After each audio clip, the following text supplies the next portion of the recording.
यांना बडतर्फ करायला हवं होतं. बडतर्फ राजकारणात उचलून फेकून द्यायला हवं होतं. का मुख्यमंत्री म्हणून तुम्ही 2-2.5 महिने हे सगळा तमाशा बघत होतात?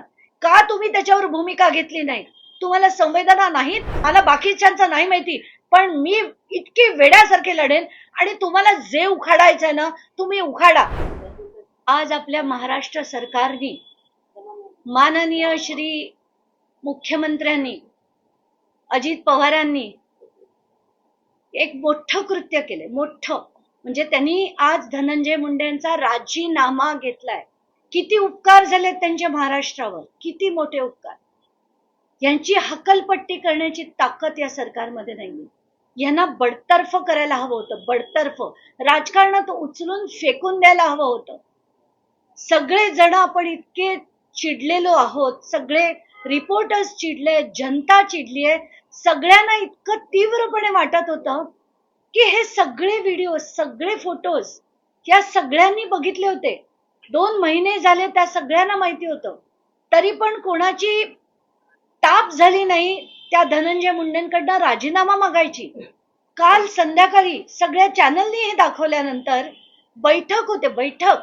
बैठकीत ठरवलं जातं की त्यांचा राजीनाम्याची मागणी करायची. का? मी म्हणते का त्यांना बडतर्फ करू शकले नाहीत? का मुख्यमंत्री म्हणू शकले नाहीत की हा माणूस मला माझ्या मंत्रिमंडळात नको? का म्हणू शकले नाहीत?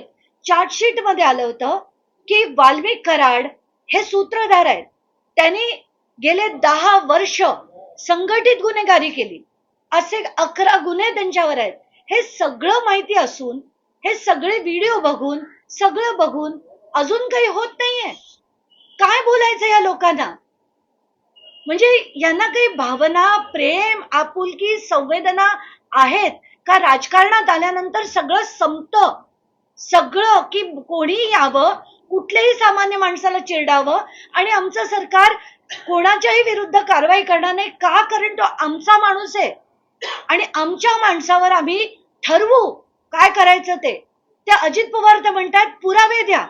मग म्हणाले पुरावे झाले, ते सिद्ध झाल्यावर आम्ही कारवाई करू. काय आहे हे आणि कधी संपणार हे सगळं? मला डोकं सुन्न झालं, सुन्न. जेवढे लोकांचे मेसेज आले, जेवढ्या लोकांचे, आता मी धनंजय मुंडेला बोलताना ऐकलं, वेदना होतात ते ऐकताना, वेदना होतात. आणि मुख्यमंत्री आता आले, 2 ओळीचं बोलले की त्यांचा राजीनामा आला, त्याचा मी स्वीकार केलाय, तो गव्हर्नरकडे पाठवलाय. का मुख्यमंत्री म्हणून तुम्ही 2-2.5 महिने हे सगळा तमाशा बघत होतात? का तुम्ही त्याच्यावर भूमिका घेतली नाही? तुम्हाला संवेदना नाहीत? तुम्हाला परिवार नाहीत? त्या देशमुख कुटुंबाला किती यातना झाल्या या तुम्हाला कळल्या नाहीत? आणि सगळे जण येतात. आज तो ड्रामा चाललाय पूर्ण तिकडे त्या अधिवेशनाच्या बाहेर. सगळे जे पायऱ्यांवर उभे आहेत, याच्या पायऱ्यांवर जे उभे आहेत त्यांना माझा प्रश्न आहे, तुमच्यापैकी किती जण लढले? अंबादास दानवेंना माझा प्रश्न आहे, तुम्ही जालन्यात होतात, बीडला जाऊन तुम्ही का नाही लढलात? तुम्ही विरोधी पक्षात आहात ना. सगळे जण नुसता आज ड्रामा करतायत, घोषणा देण्याचा ड्रामा करतायत. बास झालं. याला राजकारण नाही म्हणत, याला लोकशाही नाही म्हणत. तुम्हाला लोकांसाठी झटण्यासाठी ठेवलंय. कॉन्स्टिट्यूशन मध्ये काय म्हणतंय? संविधानाबद्दल बोलताना तुम्ही government of the people, for the people, by the people. कुठे आहेत पीपल? पीपल चिरडले जातात. आणि काय करताय तुम्ही? पोलिसांना हाताशी धर, याला हाताशी धर. यंत्रणा तुमची कामं करतात, ब्युरोक्रॅट तुमच्यासाठी काम करतात. एक खूप मोठ्या कोर्स करेक्शनची गरज आहे. सगळ्या ऑफिसरना डोकी ठिकाणावर आणायची गरज आहे की आज आपल्याकडनं आपण कितीही पॉलिटिकल प्रेशर आलो, मी करणार नाही हे म्हणण्याची ताकद ठेवण्याची गरज आहे. मी चुकीचं काम करणार नाही, तुम्हाला जे करायचं करा. आणि पहिलं म्हणजे मी तर आता एक पिटिशन करणार आहे की ह्या ज्या बदल्या केल्या जातात ना, बदल्या या सगळ्या राजकारण्यांच्या हातात काढून टाका. बदली शुड बी कंपल्सरीली 3 वर्ष झाल्यानंतर, आणि ते पण लॉटरी सिस्टमनी करा. या पॉलिटिशियन्सच्या हातात बदल्या काढल्या ना सगळं नीट होईल. त्याचं कारण असं की सगळे लोक एकतर काम नीट करतील, सगळं शिस्तीत वागतील आणि 3 वर्ष त्यांच्याही डोक्याला शांती राहील. पैसा जो कोटी रुपये द्यायला लागतात ते बंद होईल, होणारा भ्रष्टाचार बंद होईल. हे सगळं नीट करण्यासाठी यांच्या हातातल्या या बदल्यांच्या पावर काढून घेतल्या पाहिजे. आणि आज जे झालंय ते खरं तर डोकं सुन्न, अख्ख्या महाराष्ट्राचं डोकं सुन्न झालं होतं हे सगळे फोटो बघून. आणि आजपर्यंत हे जे राजकारण चाललंय ना, आता खूप मोठा आपल्याला बदलाव करण्याची गरज आहे आणि हे फक्त जनता करू शकते. मी तर ठरवलेलं की आज यांनी त्यांचा राजीनामा नाही, मी तर बडतर्फीची मागणी, हक्कलपट्टी करण्याची मागणी करत होते.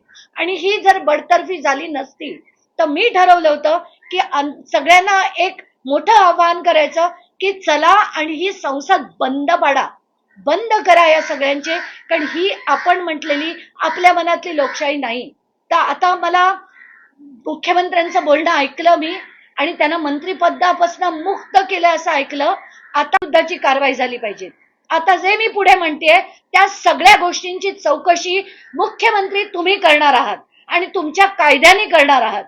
त्या आवादा कंपनीची बैठक सातपुडा बंगल्यात झाली होती, हे जे म्हटलं गेलं, त्या सातपुड्या बंगल्याची टावर लोकेशन, आवादाच्या कर्मचाऱ्यांची स्टेटमेंट, सिक्युरिटीची स्टेटमेंट, जे जे लोक आवादा बंगल्यात त्या दिवशी होते त्यांची स्टेटमेंट पाहिजे. धनंजय मुंडे यांचं स्टेटमेंट पाहिजे आणि धनंजय मुंडेंना सुद्धा सहआरोपी करा त्याच्यात, कारण त्यांनाच हे सगळे कराड जे जे पैसे कमवत होता ते अर्ध्याधिक पैसे, मला वाटतं 3/4 पैसे हे धनंजय मुंडेंकडे येत होते. धनंजय मुंडे यांना पण सहआरोपी करायला पाहिजे. आणि पहिलं पाऊल म्हणून आवादा कंपनीची जी बैठक सातपुडा बंगल्यामध्ये झाली होती त्या सगळ्यावर एक म्हणजे पुन्हा मी रिपीट करते, आवादाच्या कर्मचाऱ्यांचे स्टेटमेंट, एआयचे स्टेटमेंट, सिक्युरिटीचे स्टेटमेंट, टावर लोकेशन, सीडीआर, ज्या ज्या गोष्टी ज्या होत्या त्या सगळ्या आता जनतेपुढे आणा. सरकार जनतेचं आहे, तुमच्या काकाचं नाहीये. आणि आता बास झाले हे सगळ्यांचे. धन्यवाद. अशाच सगळ्यात मंत्रिपदाचा राजीनामा घेतलेला आहे, पण त्यांच्या आमदारकीबाबत अद्यापही काही बोललं जात नाही. आतापर्यंत ते आमदारकीबद्दल काहीच बोलू शकत नाहीत, कारण कायद्याने हे जर व्हायचं झालं तर ते इलेक्शन कमिशनला करायचं गरज असते. ते गव्हर्नर किंवा प्रेसिडेंटकडे तसं प्रपोजल पाठवू शकतात. तर ऍज पर कॉन्स्टिट्यूशन और रिप्रेझेंटेशन ऑफ पीपल्स ऍक्ट हे त्यांना त्या पद्धतीने करायला लागतं. पण ते त्यांनी करण्याची मला वाटत नाही ते कधी करतील.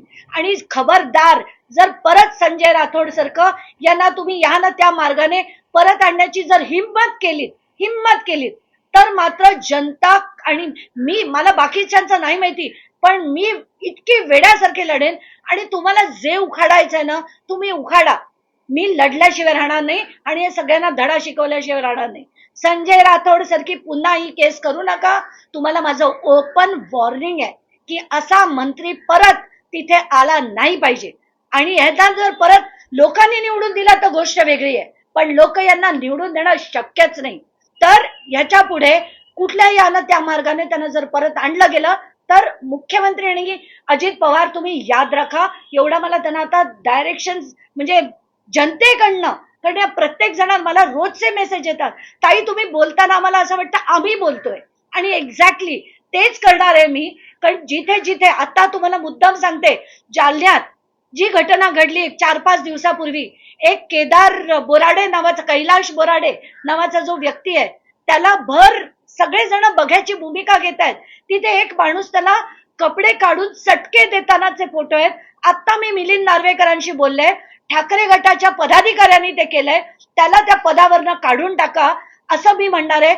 एवढंच नाही तर आता याच्या पुढे कुठेही असं कृत्य घडलं तर त्या प्रत्येक कृत्यावर मी त्या पक्षाच्या अध्यक्षांना फोन करून सांगणार आहे की त्यांना ताबडतोब पक्षातनं बडतर्फ करा. कारण हे जे राजकारणाचं गुन्हेगारीकरण चाललंय ते कुठे ना कुठे आता आपल्याला सगळ्यांना मिळून थांबवण्याची गरज आहे. प्रकरण जे आहे ते कुठल्या पक्षाचं आहे, कारण त्यात शिवसेना असा उल्लेख आहे, मात्र उभाटा की त्याच्यात ठाकरे गटाचा FIR मध्ये सरळ सरळ लिहिलेलं आहे की ठाकरे गटाचा पदाधिकारी आहे तो. आणि त्याच्यावरच्या FIR ची कॉपी सुद्धा मी आता तुम्हा सगळ्या माध्यमांना देते. जसं संतोष देशमुखला त्रास दिला गेला, पण त्यांना तर इतकं निर्घृणपणे ठार करण्यात आलं.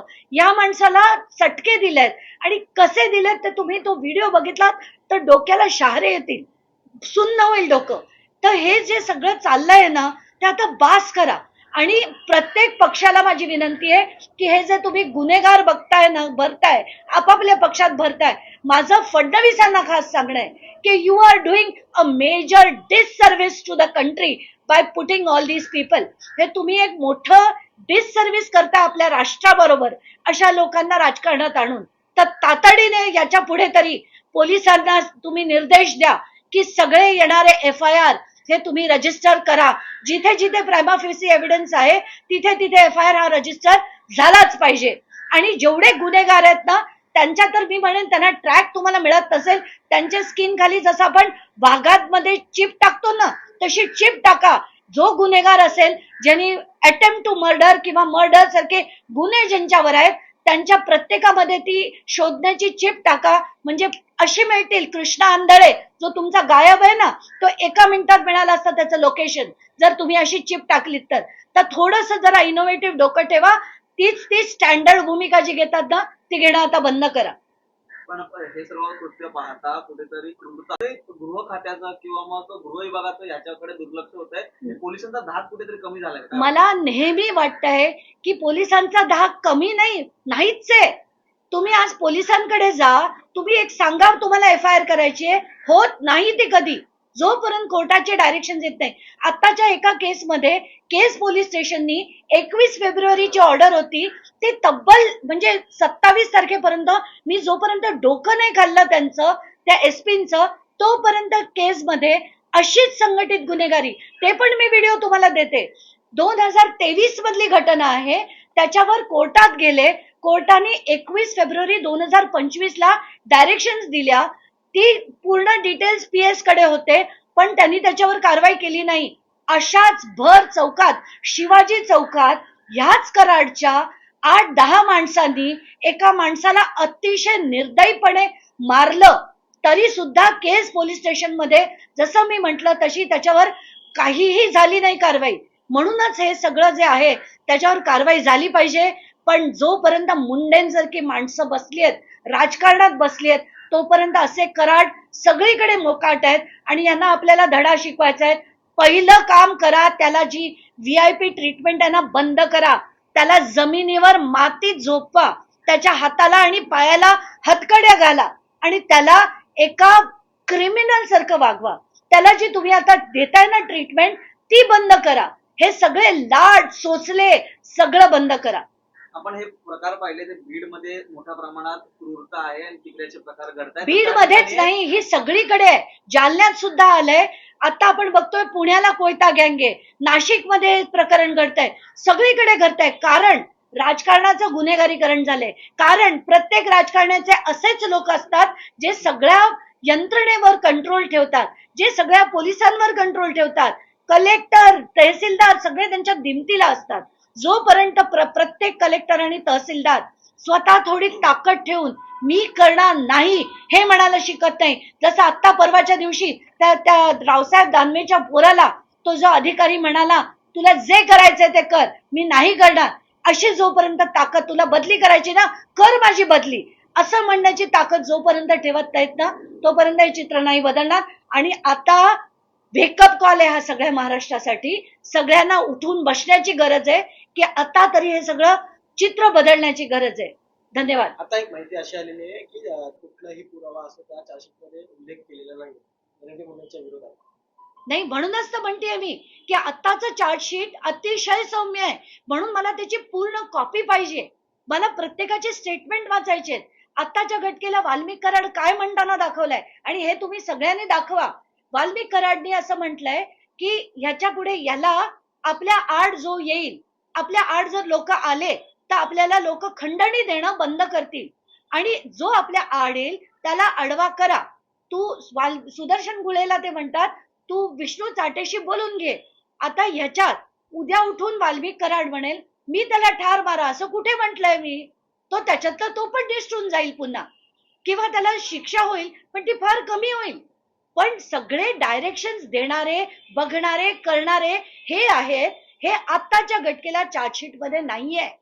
आणि आज सुद्धा पहिलं जर तुम्हाला आठवत असेल मकोका लागला तेव्हा सुदर्शन गुळेला टोळीचा प्रमुख, आत्ताच्या चार्जशीट मध्ये पण लिहिलंय टोळीचा प्रमुख हे सुदर्शन गुळे आहेत. का टोळीचा प्रमुख सुदर्शन गुळे, का वाल्मिक कराडचं नाव नव्हतं, ते जेव्हा मी म्हटलं तर सूत्रधार ते आहेत असं आता नाव घातलंय. सूत्रधाराला 7 वर्षाची शिक्षा होईल, म्हणजे 8व्या वर्षी हा परत बाहेर, परत हेच सगळे उद्योग करणार. पण या माणसांना रेअरेस्ट ऑफ द रेअर केस समजून ही जी आता जी दृश्य येत आहेत आणि हे बघत होता तो माणूस, अशा माणसाला रेअरेस्ट ऑफ द रेअर केस म्हणून फाशी जोपर्यंत होत नाही तोपर्यंत हे सगळं थांबणार नाही. 7व्या 8व्या वर्षी जर हे बाहेर पडत असतील तर हवं ते कधीच होणार नाही. म्हणून रेअरेस्ट ऑफ द रेअर केस असं हे लावून आता तरी मुख्यमंत्र्यांनी याच्या पुढे सिरियसनेस आणून लोकांसाठी लढायला शिकावं अशी मी हात जोडून विनंती देवेंद्र फडणवीसांना करते. जे देवेंद्र फडणवीस 2011 मध्ये मी ज्यांना ओळखत होते ते देवेंद्र फडणवीस तितके सेन्सिटिव्ह परत झाले तरच महाराष्ट्र आता वाचेल, नाही तर वाचताना मला दिसत नाही. राजीनाम्यानंतर आता भेटीगाठीला वेग आलेला आहे. अजित पवार आता राहुल नार्वेकर यांना भेटायला गेले आहेत. मला काहीही त्या अजित पवारांवर बोलायचं नाहीये, त्यांच्यावर काहीच बोलायचं नाहीये, कारण त्यांना हे सगळं माहिती असून ते इतके निर्दयी असतील ते सुद्धा. मला तर वाटतंय बहुतेक त्या धनंजय मुंडेंकडे यांचे सगळे कच्चे चिठ्ठे आहेत म्हणून ते आतापर्यंत काही बोलत नव्हते आणि आम्हाला म्हणतात पुरावे द्या, पुरावे सिद्ध होऊ दे, तोपर्यंत राजीनामा नाही. कारण त्यांना माहिती आपण काय उखाडणार आहे, यांचं काय सामान्य जनता लढणार यांच्या विरुद्ध. एक एक एक ऑफिस ऑफ प्रॉफिट, कृषी घोटाळा, आजपर्यंत त्याची चौकशी नाही लावली. काय हे चाललंय? आणि या अजित पवारांना आपण म्हणायचं की त्यांच्या याला वेग आला, वेग बी काही नाही, कशाला काही आलेला नाहीये. वेग आला असता ना तर तो डिसेंबर महिन्यात त्यांचा राजीनामा घेतला असता किंवा त्यांना हक्कलपट्टी झाली असती. ते वेग बिग नाही, आता त्यांना प्रवृत्त केलं जात आहे, भाग पाडलं जात आहे म्हणून ते करतायत. नैतिकतेच्या आधारावर त्यांनी राजीनामा खड्ड्यात जाऊ दे ते अजित पवार आणि खड्ड्यात जाऊ दे ते धनंजय मुंडे. सातपुड्याच्या बैठकीबाबत तुम्ही म्हटलं की ज्या कंपनीसोबत पहिली बैठक सातपुडा आहे तसे काही पुरावे किंवा त्या संदर्भात काही आहे? हे आतापर्यंत जे जे धस बोलले होते, अगदी पब्लिक मीटिंग मधनं त्यांनी सांगितलं होतं की ही बैठक जी खंडणी मागण्याची पहिली बैठक झाली ती सातपुडा बंगल्यात झाली.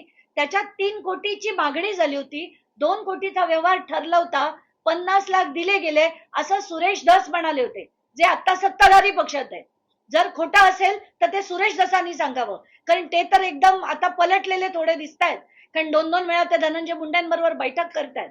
पण त्यांनी जे सांगितलं होतं तर माझी ती मागणी आहे की त्या तारखा 19 जून आणि आत्ताची ऑगस्ट मधली याचे टावर लोकेशन अवादाच्या कर्मचाऱ्यांचे काढावे, त्यांचे सीडीआरच्या कॉपीज काढाव्या, वाल्मिक कराडचे सीडीआर जे आहेत ते जाहीर करावे, म्हणजे यांच्या किती वेळा बोलणं झालंय या सगळ्या मुद्द्यांवर ते कळेल आपल्याला. धनंजय मुंडेंच्या विरोधात सध्या तरी कुठलाही ठोस पुरावा नाहीच आहे आणि तो येणारच नाही, तो येणारच नाही. गोष्टी जर पुढे आल्या तर त्यांना मी तेच म्हणतेय आणि मी माझ्या आधीच्या पण प्रेसमध्ये तेच सांगितलं होतं.